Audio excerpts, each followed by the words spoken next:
اعوذ باللہ من الشیطان الرجیم بسم اللہ الرحمن الرحیم ولا تنکحوا المشرکات حتی یؤمن، ایک اور شرعی حکم آ رہا ہے، اور مت نکاح کرو کسی مشرک عورت کے ساتھ یہاں تک کہ وہ ایمان لے آئے۔ اب یہ مشرک وہ انڈیا پاکستان بنگلہ دیش والی نہیں ہے، یہاں تو سارے ایک فرقے بھی دوسروں کو مشرک کہہ رہے ہوتے ہیں۔ اس مشرک سے مراد بت پرست جو شرک جلی کرنے والے لوگ ہیں، کلمہ گو مشرک اس سے مراد نہیں ہے۔ جب تک وہ ایمان نہ لے آئے وہ عورت، اس وقت تک تم اس سے نکاح نہیں کر سکتے۔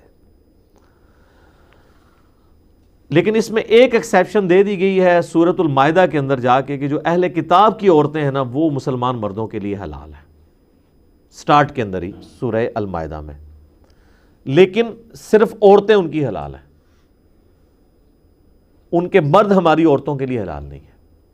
یہاں پہ کیٹاگوریکلی آیا کہ مشرک عورت حلال نہیں ہے۔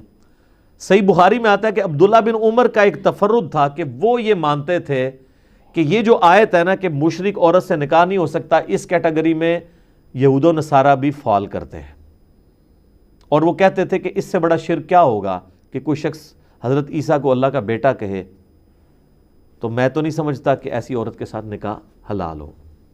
لیکن باقی سارے صحابہ کہتے تھے کہ اگر یہی کیٹاگرائزیشن اس اعتبار سے نہ کرنی ہوتی تو سورۃ المائدہ جو بالکل اینڈ میں نازل ہوئی اس میں کیوں اہل کتاب کی عورتوں کے ساتھ نکاح کی اجازت دی گئی ہے، جبکہ سورۃ المائدہ ہی میں سب سے زیادہ یہود و نصارہ کا شرک کھول کے بیان کیا گیا ہے، باقی کسی صورت میں نہیں ہے۔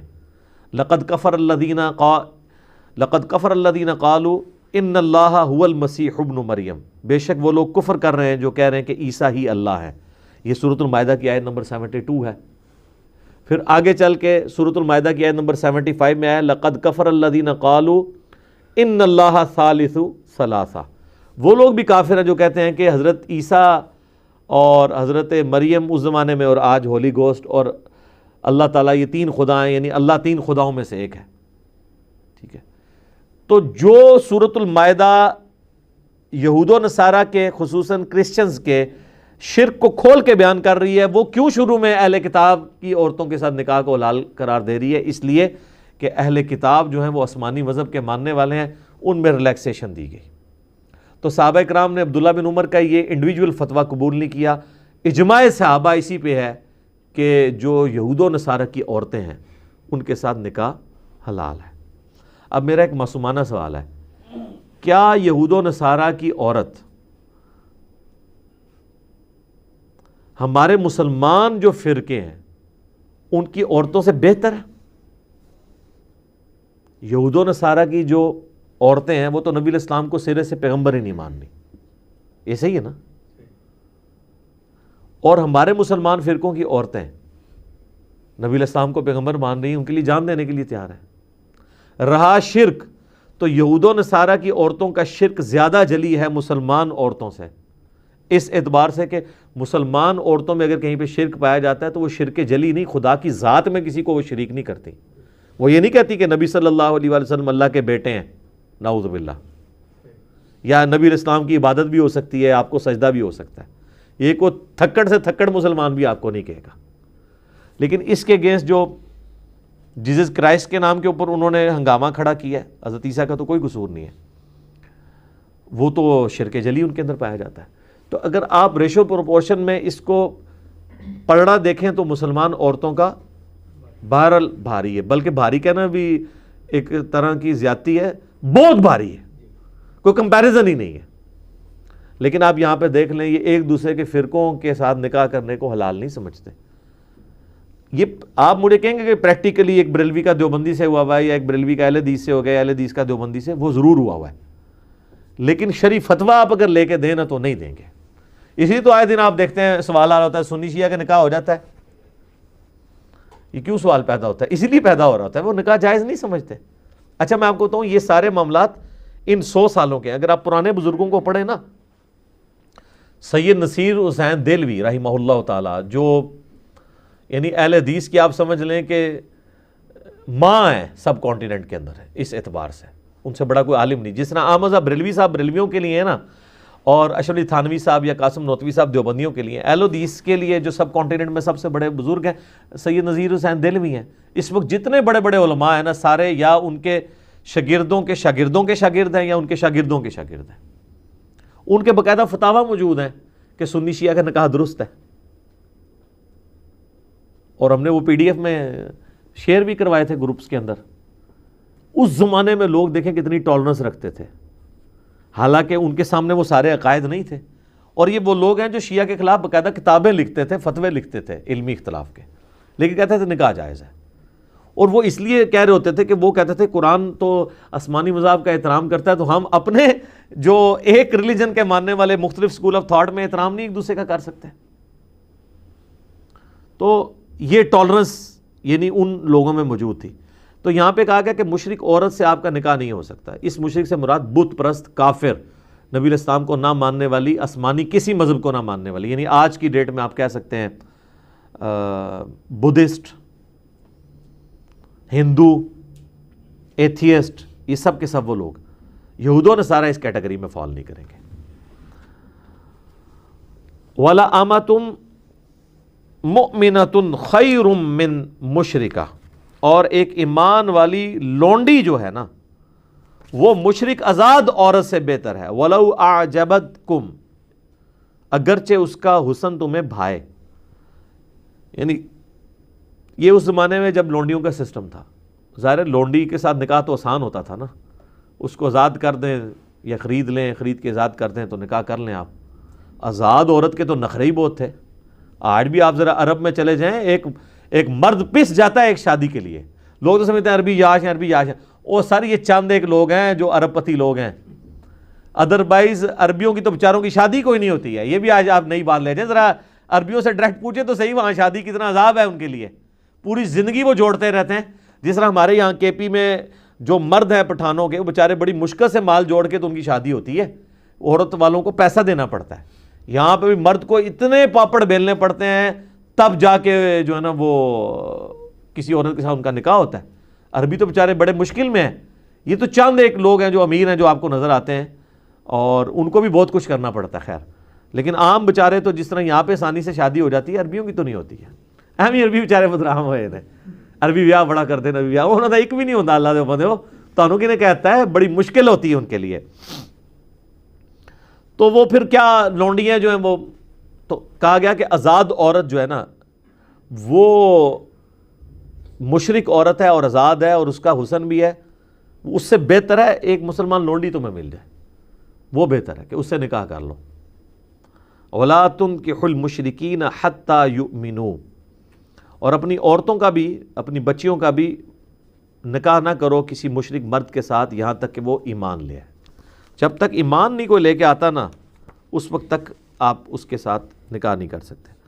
وَلَا عَبْدٌ مُؤْمِنٌ خَيْرٌ مِّن مُشْرِك, اور ایک مومن جو غلام ہے نا وہ بہتر ہے ایک مشرک آزاد مرد سے. اب اس چیز کی آپ انٹینسٹی آج فیل نہیں کر سکتے, اس لیے کہ یہاں سے لونڈی سسٹم اور غلام سسٹم ختم ہو چکے ہیں. لیکن عرب میں تو یہ جناب زندگی موت کا مسئلہ تھا. آج بھی آپ ہمارے کچھ گاؤں ایریا میں چلے جائیں تو آپ اس چیز کو فیل کر سکتے ہیں. وہ کہہ دیتے ہیں جی یہ موچی ہیں جی, یہ فلاں ہیں جی, ہم چودھری ہیں جی, ہم جاٹ ہیں, ہم گجر ہیں. تو وہ اس چیز کو عیب سمجھتے ہیں. اور بعض اوقات آپ اکثر خبروں میں سنتے ہیں کہ وہ مطلب قتل و غارت پہ بھی اتر آتے ہیں. اگر کوئی ایک چھوٹے خاندان کی عورت کی شادی بڑے کسی خاندان کے مرد والے کے ساتھ ہو جائے, یعنی میں لو میرج کے پوائنٹ آف ویو سے بات کر رہا ہوں, تو وہ مار دیتے ہیں. اور بعض کا دونوں کو ہی مار دیتے ہیں. وہ کہتے ہیں جی ہمیں اپنی عزت زیادہ پیاری ہے. تو یہ ہلکی سی جھلک ہے عرب کے لوگوں کی اس ماڈرن دور کے اندر بھی. تو وہ جو عرب کے اس زمانے کے لوگ تھے وہ تو اس کو بڑا عیب سمجھتے تھے. اولئک یدعون الی النار, یہ جو مشرک ہیں یہ تو تمہیں آگ کی طرف بلا رہے ہیں. واللہ یدعو الی الجنہ, جبکہ اللہ تمہیں بلا رہا ہے جنت کی طرف. یعنی بہت بڑا ڈیفرنس ہے. اللہ کے ماننے والے اور طاغوت کے ماننے والے, شیطان کے ماننے والے, بتوں کی پرستش کرنے والے کبھی بھی اکٹھے نہیں ہو سکتے.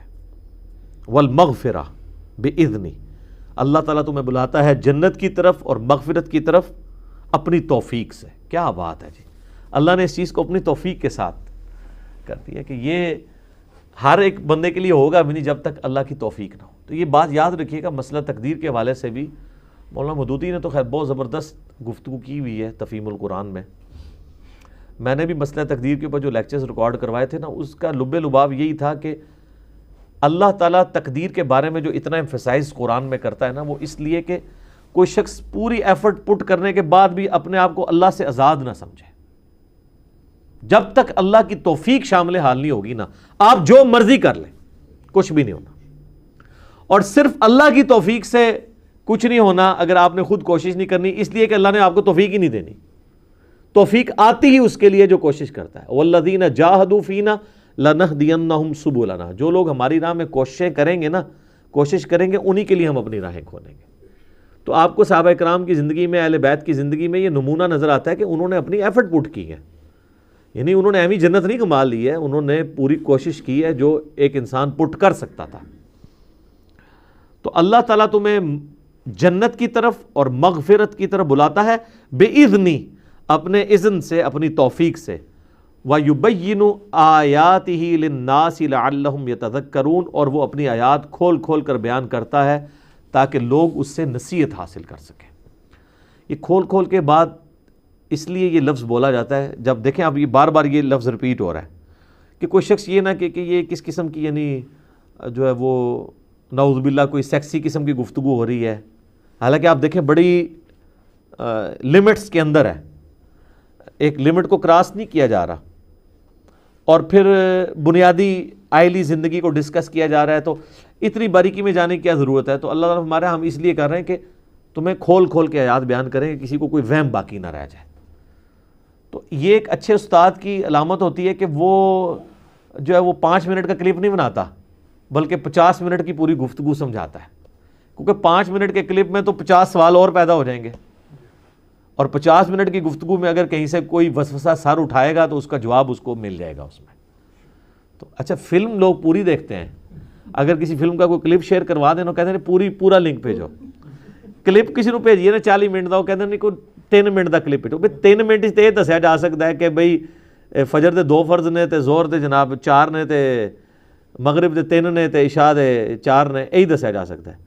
3 منٹ نماز کا طریقہ تو نہیں دسیا جا سکتا، کیونکہ نماز کا طریقہ بتائیں گے تو وہ اس ٹائم کتنے طریقے مارکیٹ میں ہیں تو آپ کو بتانا پڑے گا یہ غلط کیوں ہے، یہ ٹھیک کیوں ہے، اس پہ ان کے کیا دلائل ہیں، اس پہ ہمارے کیا دلائل ہیں، اس پہ جب آپ یہ پیش کریں گے تو آگے سے وہ یہ کہانی کرائیں گے، جب وہ یہ کہانی کرائیں تو آپ نے یہ کرنا ہے. تو اس کے لیے رفع دین کا لیکچر جناب 2 گھنٹہ اور 11 منٹ کا ہی ہوگا نا، وہ 11 سیکنڈ کی ویڈیو تو نہیں ہو سکتی. وَيَسْأَلُونَكَ عَنِ الْمَحِيضِ، اور اے نبی علیہ السلام آپ سے پوچھتے ہیں عورتوں کے حیض کے بارے میں. قُلْ هُوَ أَذًى، فرما دیجئے ہے تو وہ تکلیف کی چیز ہے. ظاہر ہے عورت کے لیے ایک تکلیف تو ہے، ایک اسے ہر مہینے میں آلموسٹ 7 دن کے لیے اس تکلیف سے گزرنا پڑتا ہے. اگرچہ اس میں اللہ نے ریلیکس بھی کر دیا ہے کہ جو صحیح بخاری مسلم میں آتا ہے کہ نبی صلی اللہ علیہ وآلہ وسلم، اما عائشہ کہتی ہیں میں حیض کی حالت میں چھوٹی ہوئی نمازوں کی قضاء کا حکم نہیں دیتے تھے، صرف روزوں کی قضاء کا حکم دیتے تھے. تو نمازیں تو معاف کر دی گئی ہیں لیکن روزے چھوٹیں گے تو وہ ادا کرنے ہیں. لیکن باقی اس جو تکلیف سے گزرنا ہے، ظاہر ہے اپنی صفائی ستھرائی کا اہتمام کرنا ہے، یہ ایک تکلیف کی چیز تو ہے. تو فَاعْتَزِلُوا النِّسَاءَ فِي الْمَحِيضِ، پس عورتوں سے الگ رہو حیض کی حالت میں. اب یہ الگ رہنے کی جو تشریح ہے نا وہ قرآن کے اندر نہیں ہے، وہ بخاری اور مسلم کے اندر ہے.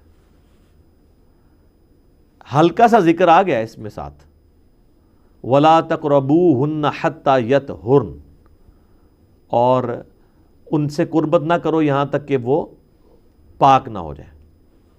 لیکن اس قربت سے مراد انٹر کورس ہے، باقی قربت الاؤ کی گئی ہے جو بخاری مسلم میں حدیث ہے. میں وہ حدیث اس کے ساتھ ہی آگے بیان کر دیتا ہوں، یہ اگلا بھی اس کا حصہ پڑھ لیتے ہیں. فَإِذَا تَطَهَّرْنَ فَأْتُوهُنَّ مِنْ حَيْثُ أَمَرَكُمُ اللَّهُ، جب وہ پاک ہو جائیں تو پھر تم ان کے ساتھ صحبت کر سکتے ہو وہاں سے جہاں سے اللہ نے تمہیں حکم دیا ہے. تو پاکی کے بعد میاں بیوی تعلق قائم کر سکتے ہیں، ازدواجی تعلق، اس سے پہلے نہیں کر سکتے.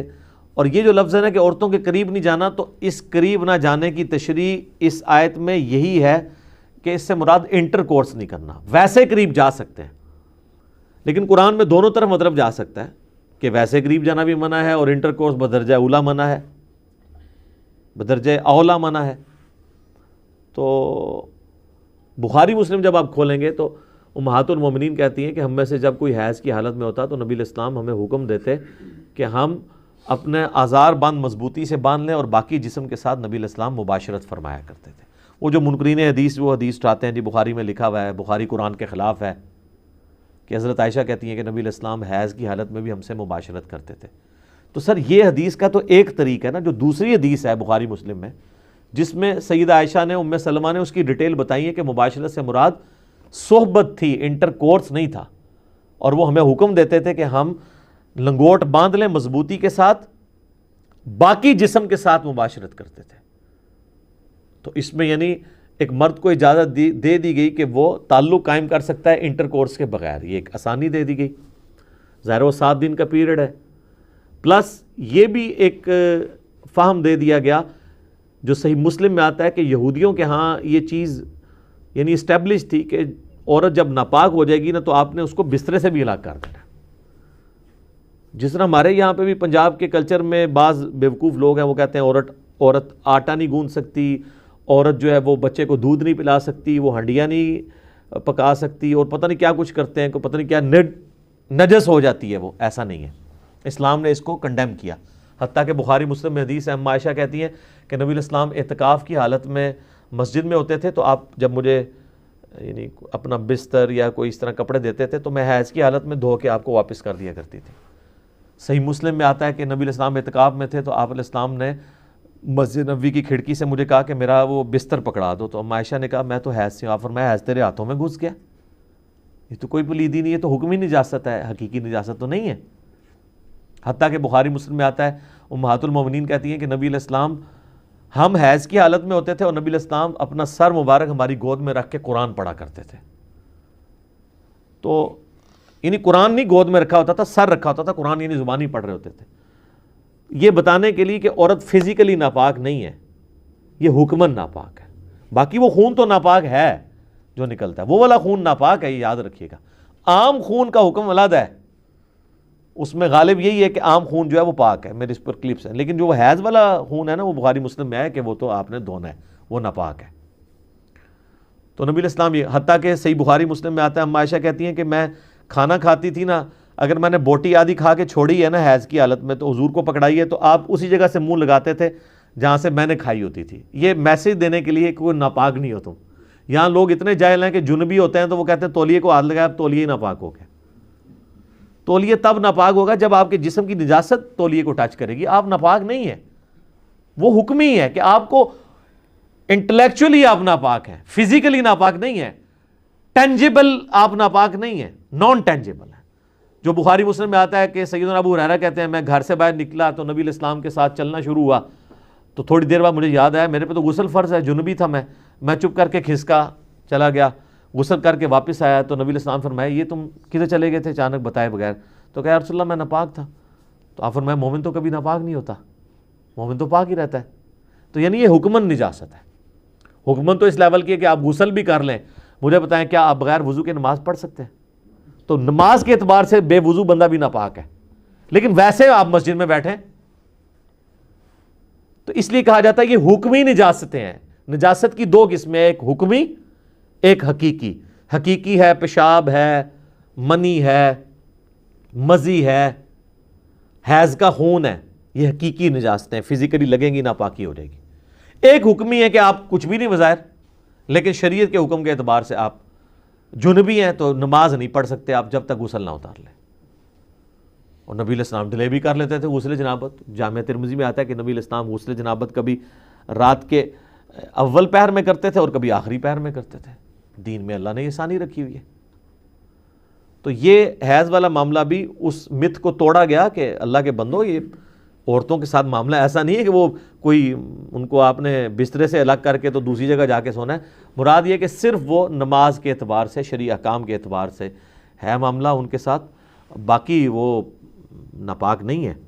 نبی علیہ السلام نے فزیکلی، حتیٰ کہ صحیح مسلم میں ایک حدیث ہے، ام عائشہ کہتی ہیں کہ میں حیض کی حالت میں کٹورے سے پانی جب پیتی تھی نا تو حضور کو دیتی تھی تو جس جگہ میں نے منہ لگایا ہوتا تھا آپ ایگزیکٹ اس جگہ منہ لگا کے پیا کرتے تھے، یہ میسیج دینے کے لیے کہ عورت ناپاک نہیں ہوتی۔ یہ ہیں جناب عورتوں کے حقوق، جنہوں نے عورتوں کو کماڈیٹی بنا کے پیش کیا، اور آج ہمارے یہاں پہ لوگ سمجھتے ہیں کہ یورپ میں عورت کو عزت دی جا رہی ہے۔ سر 67% عورتیں ہیں مسلمان ہونے والی، 33% مرد ہیں جو یہ نان مسلم مسلمان ہو رہے ہیں نا۔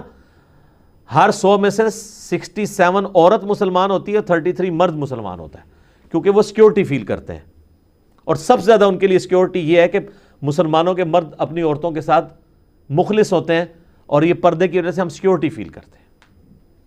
اب تو خیر پردے کے بہانے میں، پردے پہ بھی کبھی بولوں گا کہ اب تو عورتوں کے لیے پردے کا بہانہ یہ کرونا نے حال ہی کر دیا ہے۔ چپ کر کے جناب لاؤ، جنہوں شرم آمدی سی نا پردہ کرنے تو چلو ہوں وہ جڑا ہے کورونے تو شرما کے کر لے، ٹھیک ہے، تو کم از کم ثواب ملے یا نہ ملے، کم از کم حرام سے تو وہ بچ جائے گی عورت۔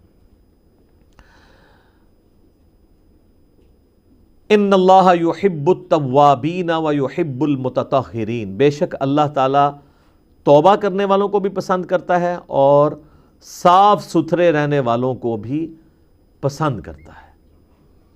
تو اس آیت پہ خیر ڈیٹیل گفتگو ہو سکتی ہے کہ صاف ستھرے رہنے والے، اس کانٹیکسٹ میں احادیث بھی موجود ہیں کہ انصار مدینہ کے اندر ایک خوبی پائی جاتی تھی کہ وہ یعنی مٹی کے ساتھ استنجا کرنے کے بعد پھر پانی سے بھی استنجا کیا کرتے تھے۔ تو اس کانٹیکسٹ میں یہ آیت نازل ہوئی کہ یہ زیادہ پاکیزگی کا خیال رکھنے والے، ویسے تو مٹی بھی پاک کر دیتی ہے، لیکن اس چیز کو پسند کیا گیا کہ کوئی شخص مٹی کی استعمال کرنے کے بعد یا ٹیشو استعمال کرنے کے بعد پانی سے بھی طہارت حاصل کرے، کیونکہ پانی سے طہارت پرفیکٹ حاصل ہوتی ہے ایز کمپیئر ٹو مٹی کے اور باقی چیزوں کے۔ اور اگر کوئی صرف پانی استعمال کرتا ہے تو اس کے لیے مٹی استعمال کرنا ضروری نہیں ہے، نہ ٹیشو استعمال کرنا ضروری ہے، پانی خود بخود ساری صفائی کر دیتا ہے۔ تو باقی انشاءاللہ تعالیٰ آیات ہم اگلی دفعہ ڈسکس کریں گے۔ اللہ تعالیٰ سے دعا ہے جو حق بات میں نے کہی اللہ تعالیٰ ہمارے دلوں میں راسخ فرمائے، اگر جذبات میں میرے منہ سے کوئی غلط بات نکل گئی تو اللہ تعالیٰ ہمارے دلوں سے ہی معاف کر دے، ہمیں کتاب و سنت کی تعلیمات پر عمل کر کے دوسرے بھائیوں تک پہنچانے کی توفیق عطا فرمائے۔ سبحانک اللہم و بحمدک، اشہد ان لا الہ الا انت، استغفرک و اتوب الیک، وما علینا الا البلاغ المبین۔ جزاکم اللہ خیرا۔